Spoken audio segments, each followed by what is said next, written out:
We're almost done. We're almost done. We have two more authors, I think.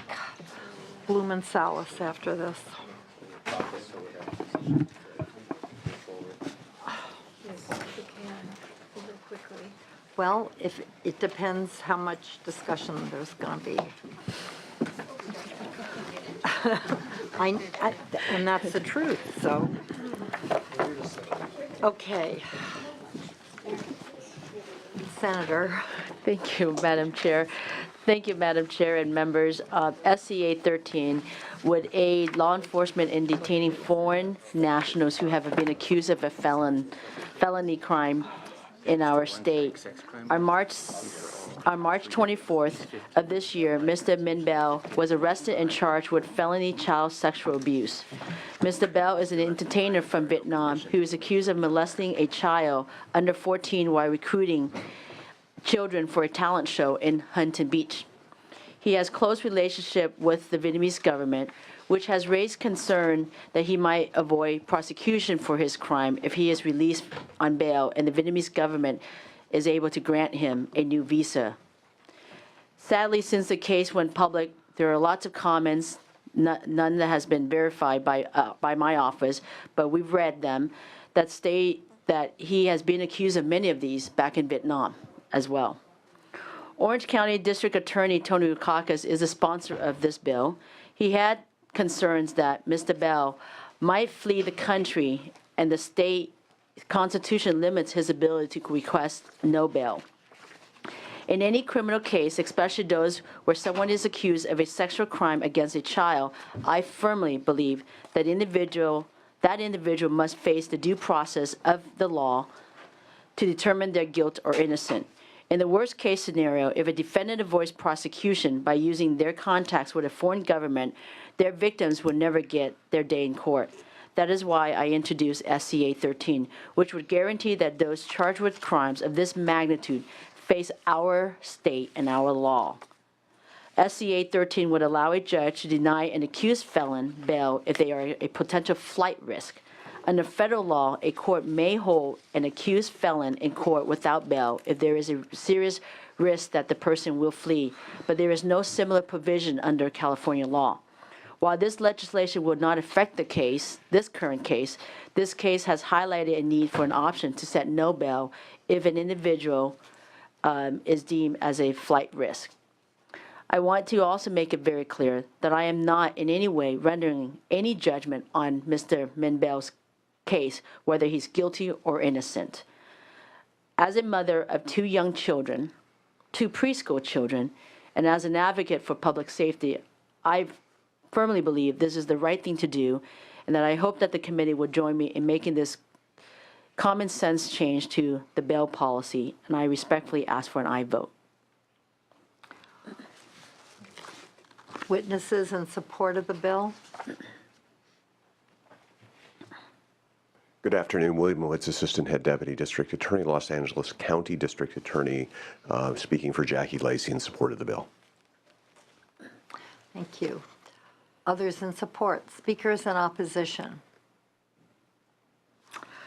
Okay. Seeing and hearing none, I have to confess to being extremely conflicted. And I don't think I've ever had no recommendation on a bill.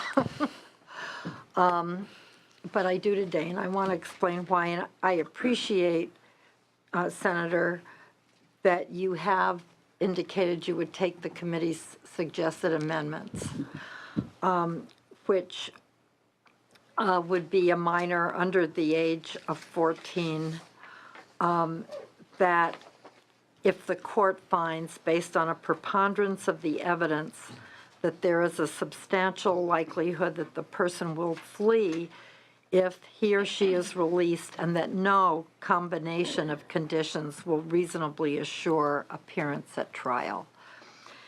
And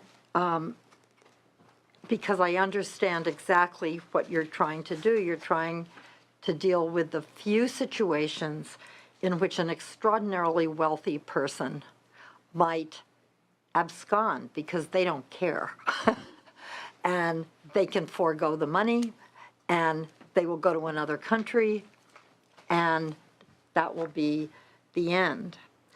One of the things that gives me pause on this is that it is a constitutional amendment, and we are getting into this very strange situation in California where everything is a constitutional amendment. Nothing can be changed except by a vote of the legislature. And our Constitution is just kind of getting to be a codification of state law. The other issue that I have is that this leads to the larger issue of money bail and the appropriateness of money bail as the prime way we release people prior to adjudication, and the use of bail and misuse of bail in the state. And I know many people are extremely concerned about it. That if a millionaire can buy their freedom, they don't spend months or even up to a year or more awaiting adjudication.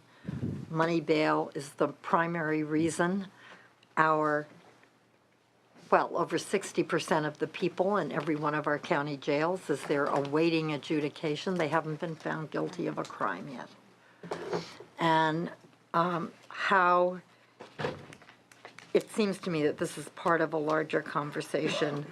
I'm concerned about the constitutional aspects of it. At the same time, I do think that maybe for almost any crime, money bail is not appropriate if people are very likely to just leave the country and not be accountable for what they do. So I don't know if there's questions or comments from members of the committee, but this one was very, very difficult for me, and I appreciate your raising the issue because it's a real issue. Yeah, no, thank you. If I may just add a couple of comments to some of your concern. When we looked at this, obviously, we all tried to avoid the constitutional amendment areas of bills, and we looked, and there was no other option. This was the bail portion of it was it's in our Constitution. The federal government did their bail reform package back in the 90s. And that's where you were able to, the federal side can issue, Madam Chair, we actually also originally looked at it as in any crime. But we thought that might be a little too bold and too broad, and it wasn't somewhere that I was an expert in at all. And so this was a case that was brought to my attention. It occurred in my district, and what really offended me more was, is that this individual, he's an entertainer. He has access to many visas. He has access to many flights. He has access to money.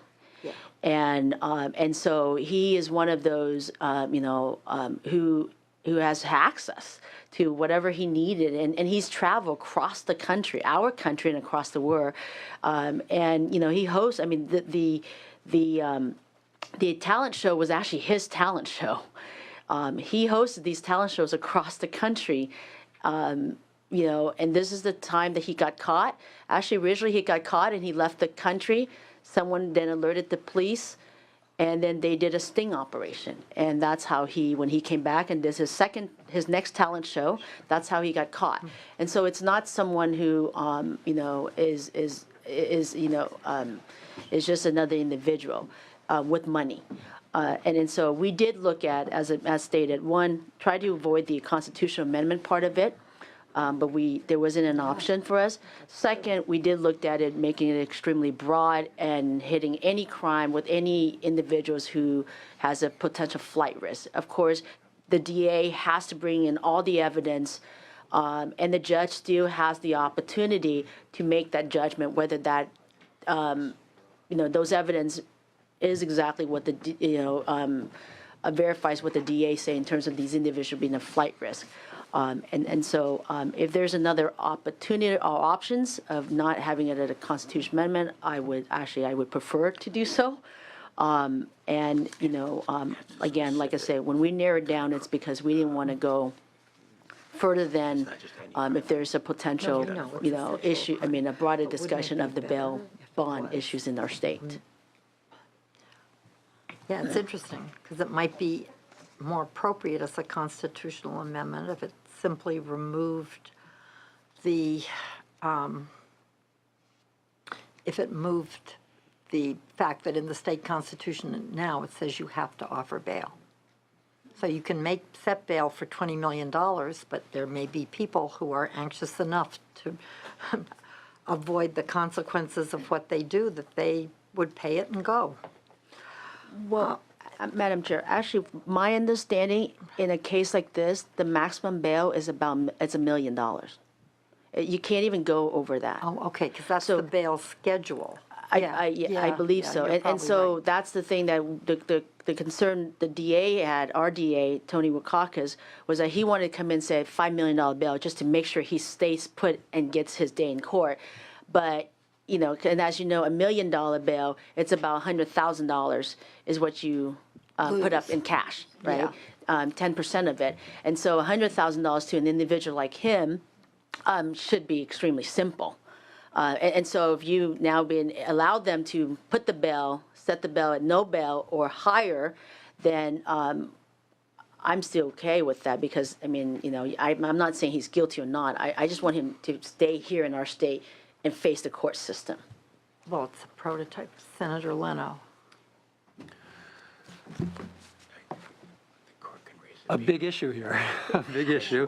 And what's especially fascinating is that it was a very specific case of one individual in your district that has opened this up for discussion. Given that it is an SCA, and I don't argue with you one bit, your hands are tied. There's nothing you can do statutorily. I get that part. But because it's an SCA and we don't have the timelines of the restrictions we put on other bills moving forward, I would suggest, and I agree with the chair, that we really should take some time to see if we couldn't do some broader bail reform here, or the whole issue of bail. If we're going to go to the voters, we should really do comprehensive reform. You acknowledge yourself, why are we limiting it to $1 million? But that's not in your measure. And would we want to come back in a year or two and have to go back to the voters again and say, oh, we've got more reform for you? If we're going to go to the voters on this really important issue, because our system is such now that we have debtor prison. Right. We have debtor prison. It's not debatable. It's a fact. If you're poor and you can't pay even a minimum of bail, you're there. And you could be there for a year. You could be there for 2 years. We've got a debtor's prison. So I'm not opposed to what you're trying to do, but I am opposed to going piecemeal to the voters to reform bail. And we've got a little time here. I can't guarantee you that we're going to get there because we are coming up on a few months until the end of session, but it also wouldn't be the worst thing in the world. If that didn't happen, you're going to be here for a while. If you had to take this up again and start working on it in a new session, it's not as if there are a lot of these people running around who are going to get away with not murder but horrible sex crimes in the meantime. We're talking about a really rare situation. So I don't think we're putting public safety at risk by not acting immediately, but we could use this as an opportunity. And this is a good wedge into the door to really look at the problems we have with bail right now. And I think we could find some bipartisan support to do this. I asked for reconsideration then, and the one thing is that this is double refer. It's also referred to elections. So if it doesn't get out in this committee, this has to be on to the next session. It most likely will not go through. It's an SCA. It doesn't have the timelines of the regular legislative process. Which is why you're here so late. Excuse me, Madam Chair. Yeah. Then, if we can, then we would be willing to work with the committee and the staff and the Madam Chair and bring it back at another time. So if we can just ask for I'm reconsideration. sorry, one more question. Yeah. And I would ask your support or opposition to answer this question, so maybe we have to turn to staff counsel.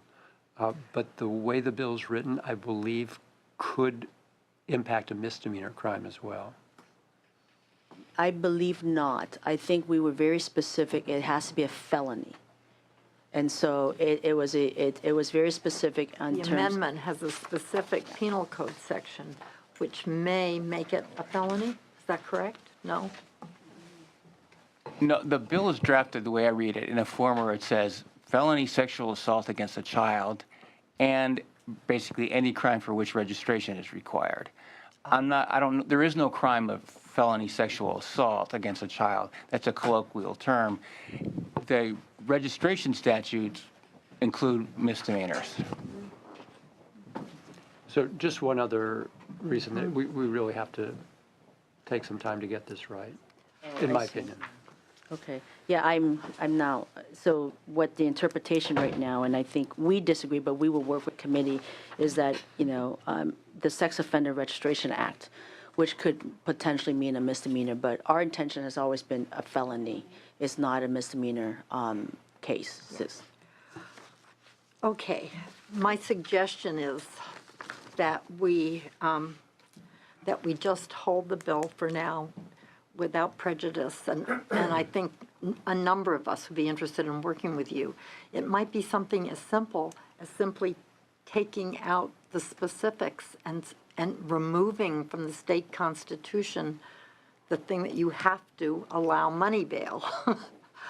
And that will leave open the many, many other issues about how bail reform in general might be approached, right? And that's what I'd like to do. I think that might get us where we need to go. And hopefully, I understand, we could do this relatively quickly, but think through the different consequences of it. And I understand, I appreciate all your time and your comments. Thank you. Thank you very much. Put it over. So it's put Madam Chair, over. were you thinking you'd like to have a hearing on this? I think, I'd be open to doing that if you like. okay, I think we'd have to hear it again No, I'm saying having an informational hearing to on go through. bail in general. I If would we're doing actually something be very comprehensive. interested in doing it, Okay. because it needs to be looked at, and,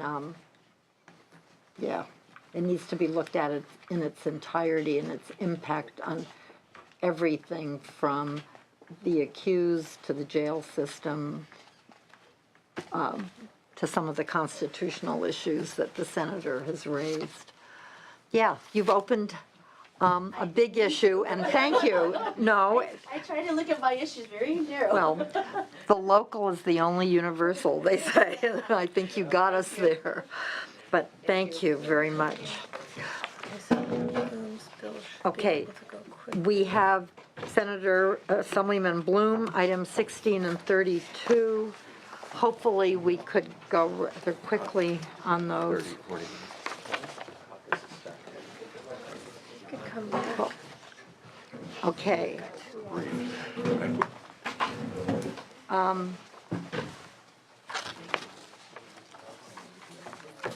Thank you. Would you like to take item 16, 1854 first? That'd be great. Thank you, Madam Chair. And Senators, since we still have bail, today I present AB 1854 that will relieve some of the financial burden that's faced by county prosecutors in litigating bail forfeiture cases. Under existing law, the Superior Court is required to declare bail as being forfeited when a defendant fails to appear in court or fails to fulfill other conditions of bail. Bail forfeiture can then be followed by a motion to vacate the forfeiture, where the defense counsel or bond surety agent can contest the forfeiture, for example, by claiming that the defendant had an excuse for his or her absence.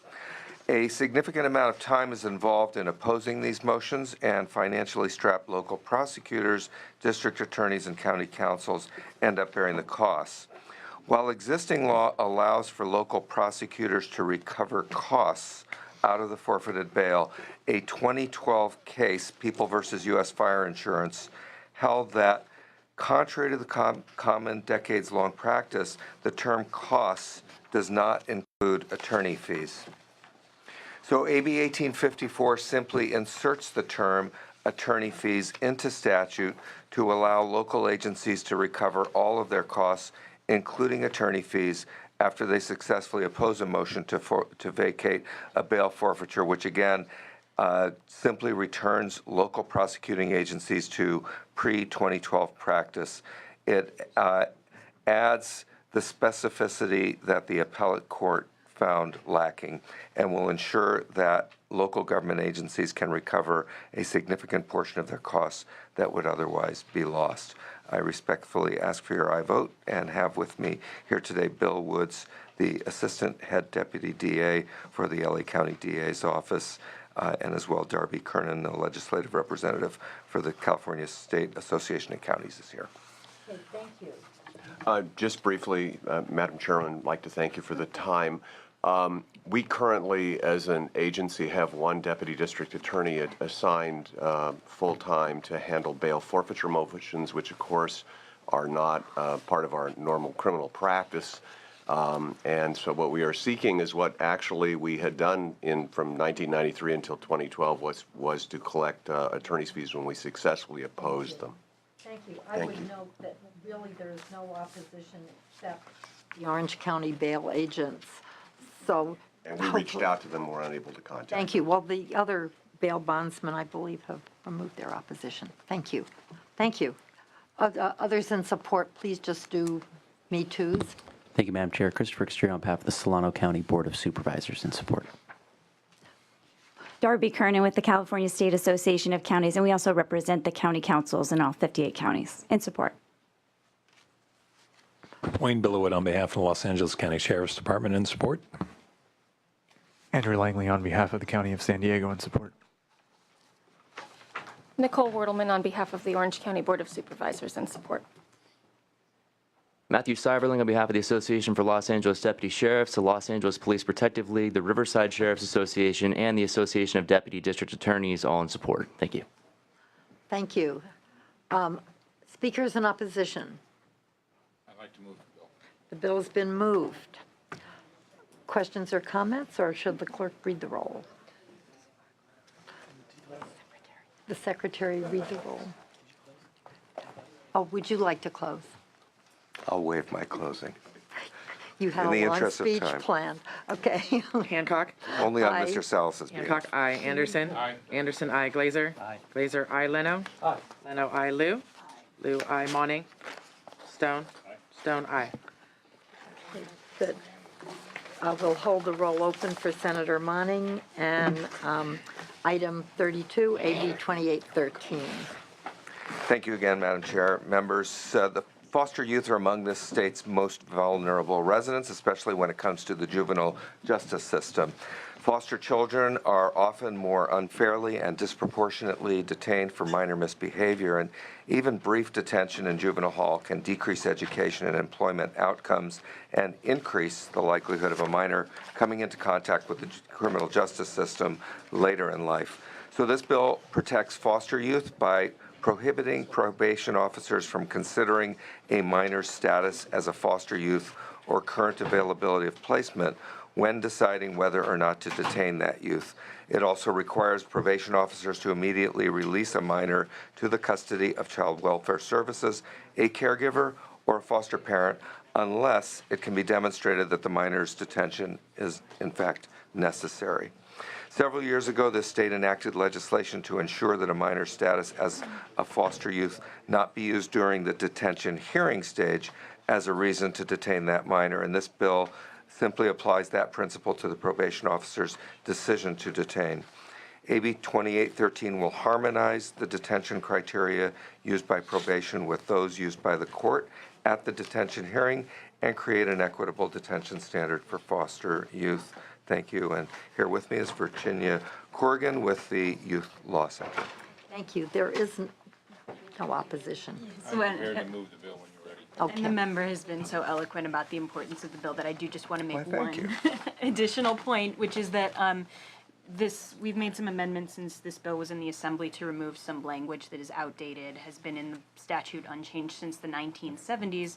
And so this bill not only promotes equity for foster youth, it also brings the detention statute out of the 70s and into the 21st century. Oh, good. So we urge your Thank support. you. Others in support? Me too's, please. Yes, ma'am. Tim Morrison with Children Now in support. Thank you. Kim Lewis with AspiraNet and CCY in support. Thank you. Speakers in opposition? Seeing and hearing none, the bill's been moved by Senator Anderson. Would the secretary please read the roll? Hancock. Aye. Hancock, aye. Anderson. Aye. Anderson, aye. Glazer. Aye. Glazer, aye. Leno. Aye. Leno, aye. Liu. Liu, aye. Monning. Stone. Stone, aye. Thank you. The bill you. has enough votes. We'll hold the roll open for Senator Monning. Assemblyman Salas, our last bill of the day. What? Mark would like to read too. Okay. These are amendments. Okay. To go to illegal lotteries. Okay. Thank you.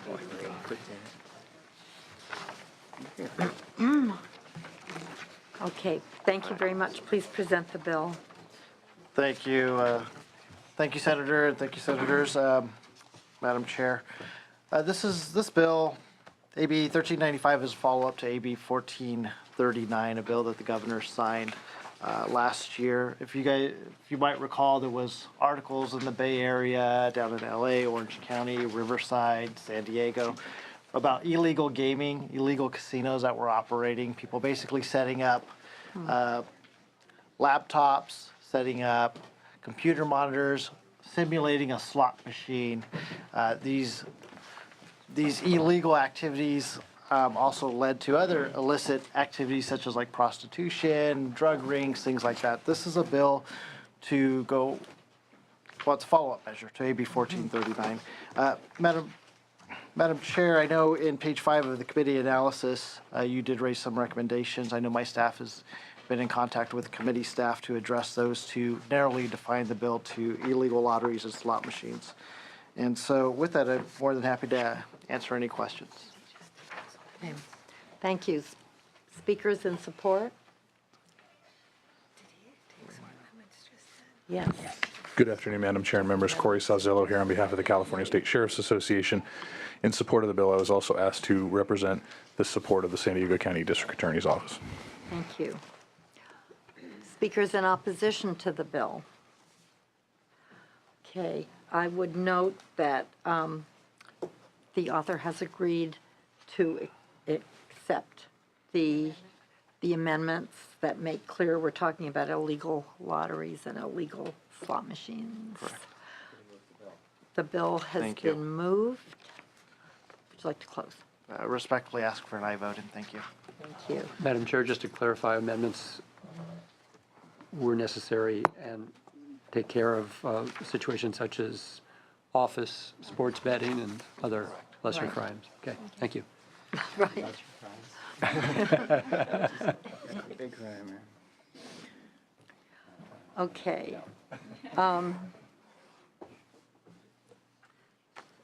Would the secretary please read the roll? Hancock. Aye. Hancock, aye. Anderson. Aye. Anderson, aye. Glazer. Glazer, aye. Leno. Leno, aye. Liu. Liu, aye. Monning. Stone. Stone, aye. Thank you.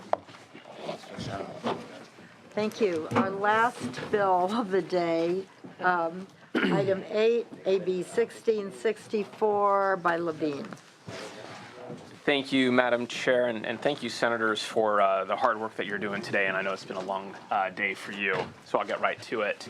I would like to start off by taking technical authors' amendments that make this bill consistent with AB 1135, which the committee heard and passed last month. AB 1664 is a common sense solution that closes a dangerous gap in California's assault weapons ban. Specifically, the bill amends the definition of an assault weapon to include weapons equipped with a bullet button that allows for easily changeable magazines. The bill also has a grandfather provision that allows current lawful owners of assault weapons enabled with bullet buttons to maintain their firearms by registering the gun with the DOJ. I respectfully ask for an aye vote. Okay. Speakers in support. Madam Chair, thank you. I'll keep my remarks brief. This committee has already thoughtfully considered and overwhelmingly supported two substantively identical bills this session, AB 1135 and SB 880. Recent tragedies have also only underscored with appalling clarity and urgency. Military-grade weapons of war have no place in our civilian communities. To be clear, bullet button weapons are not your parents' hunting rifles. They were expressly designed and marketed only in recent years, specifically for the purpose of profitably circumventing California's assault weapons law. We believe it is fair and common sense to conclude that a magazine that may be quickly and efficiently removed by pressing a bullet or magnet into a button is not, in fact, fixed under the plain meaning of the word. This bill would codify that common sense definition and help protect the public and law enforcement from battlefield weaponry. Thank you. Thank you. It's getting late, so I will focus on one issue only. My name is Nick Wilcox. I'm here on behalf of the 27 chapters of the Brady Campaign to Prevent Gun Violence. We are in strong support of this bill. The part of the bill that probably draws the least attention has to do with record keeping. We believe that this bill would require everybody who has purchased one of these weapons in the past will need to file records, and records are the basis of our APPS program and allow us to identify and disarm newly prohibited persons. And this is a significant problem. In 1 year alone, we had over 50,000 of these weapons sold in California, so there are a lot of them out there. We need the records. We need this bill. Thank you. Speakers in opposition to the bill.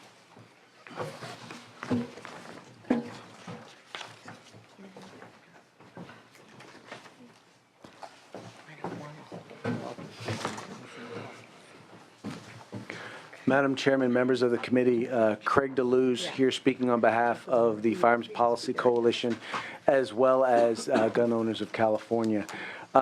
We stand in opposition for this measure for a number of reasons. First of all, the firearms that are seeking to be banned and under this measure are the most commonly owned firearms or rifles in the country. By the very definition of Heller, which basically prohibits a ban of commonly owned firearms, we would say that this measure is in fact unconstitutional. I would also note we keep throwing around the term loophole, and I think it's been brought up in this committee a number of times. You know, the mechanism that was used, the actual allowing of a bullet to be used as a tool was specifically written into the regulation. So I'm just assuming that I don't see how you can call something a loophole that was actually meant and designed and written into law.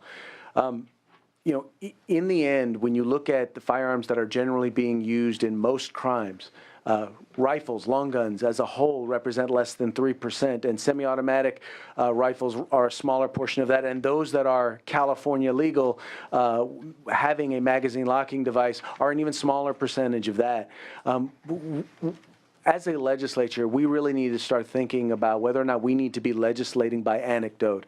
Our heart goes out to all of those who've suffered tragedies, but one of the things we ought to be looking at is laws that are actually going to have a positive impact on gun violence, on violence in general.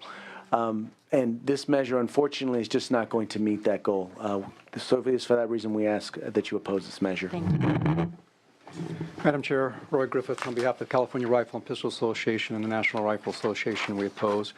Again, this is not going to take firearms out of the hands of criminals. This is only going to impede law-abiding citizens. I'm offended by one term that keeps getting thrown out there, weapon of war. This is a firearm that's used lawfully by hundreds of thousands of citizens of California and throughout the country for sport shooting, for recreational shooting. It's not a weapon of war. It only becomes a weapon of war when it's put in the hands of a soldier. And I'm sure many soldiers would be offended by that comment as well.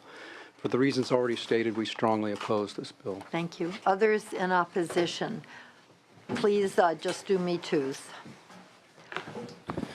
Bill Gaines on behalf of the California Deer Association, the Wild Sheep Foundation, California Houndsmen for Conservation, and 8 other wildlife conservation organizations. This bill would make many standard common hunting rifles be deemed an assault weapon, including those that have been passed down through families. I have one given to me by my dad 30 years ago that would be an assault weapon under this bill. We urge your opposition. Thank you. Thank you. Jeffrey Volberg for the California Waterfowl Association in opposition to the bill. James Waters, an owner of a AR-15. I look pretty terrible, don't I?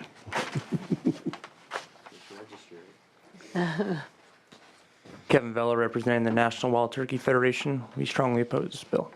Thank you. Okay, are there questions or comments from members of the committee? The bill's been moved by Senator Leno. Would you like to close? The nation is looking for leadership. California can answer the call. I respectfully request an aye vote. Thank you. Would the secretary read the roll, please? Hancock? Aye. Hancock, aye. Anderson? No. Anderson, no. Glazer? Aye. Glazer, aye. Leno? Aye. Leno, aye. Lou? Aye. Lou, aye. Monning? Aye. Monning, aye. Stone? No. Stone, no. That bill is out. Thank you very much, Thank you Senators. very much. I'm going to go through the roll for those who need to add on. Okay. Item 6, AB 1395 by Salas. Chair voting aye, Vice Chair voting aye. Senator Monning. Monning? Aye. Monning, aye. That bill is out, 7-0. Item 7, AB 1505. Chair voting aye, Vice Chair voting aye. Monning? Monning, aye. 5-2. The consent calendar. What's at the end? Last page. 12. Oh, okay. Okay, the next is item 8, AB 1664 by Levine. Chair voting aye, Vice Chair voting no. That one's out. It is? We just Oh, I'm sorry, it didn't get checked. We're, okay, item 9, AB 1673 by Gibson. I was not here. Vice Chair voting no. Hancock? Aye. Hancock, aye. That bill is out, 5-2. Item 10, Santiago,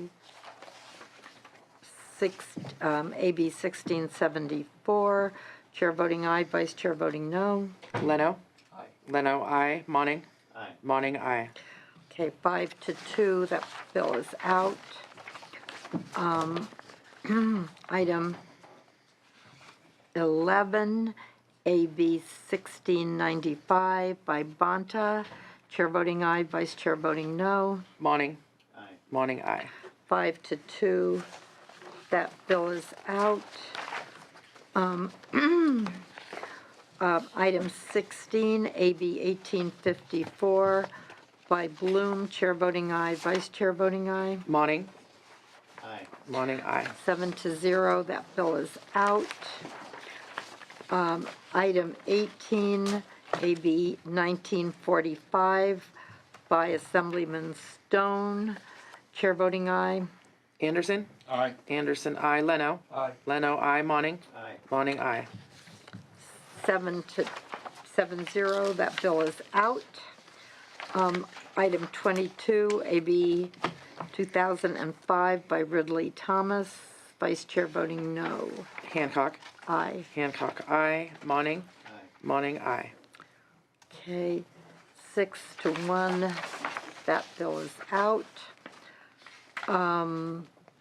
Item 29, AB 2607 by Ting. Chair voting aye, Vice Chair voting no. Monning? Chair voted Aye. aye. Monning, aye.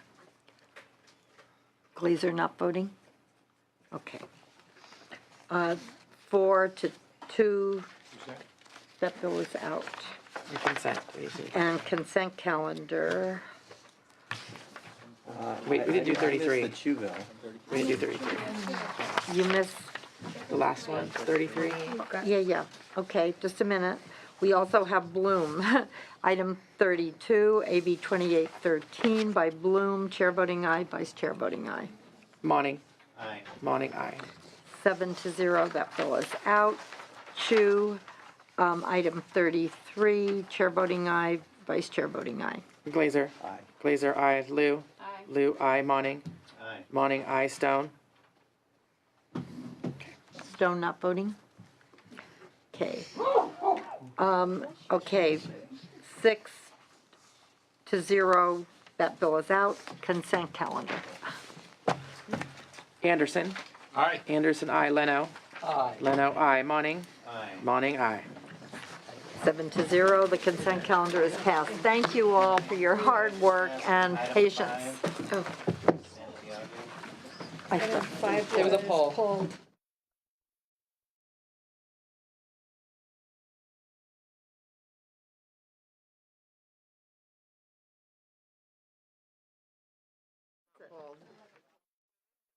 You voted. Yeah. I was like, I have 6-1 there. Yeah. You got it.